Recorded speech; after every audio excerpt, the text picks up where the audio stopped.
Hi guys, kung naghahanap nga kayo ng power bank na pwede din sa laptop or sa smartphone ha. So ito guys, ang Ugreen 55 watts power bank 10,000 mAh. So fast charging na siya. So naka built-in Type-C na rin siya.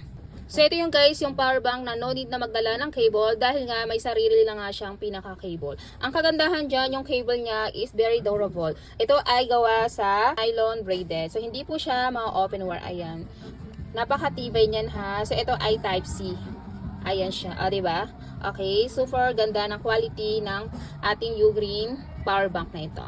Ang kagandahan dito is meron din siyang pinaka-additional na ports po ha. So, isang Type-C and isang USB-A. So, dito guys is pwede pong pagsabayin ang tatlong gadgets na i-charge. Ang kagandahan dito is ayan. So, pwede po siyang pagsabayin ang tatlong gadgets or devices.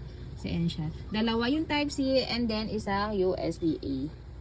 At hindi lang yon, so ito guys is airline approved kaya pwede nga siyang i-travel. So ang nagustuhan ko pa dito guys, napakalit lang yan, ayan.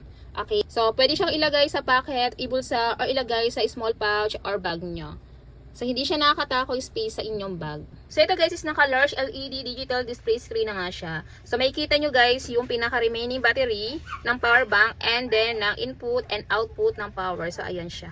Meron din itong kasamang lanyard and then Type-C na cord.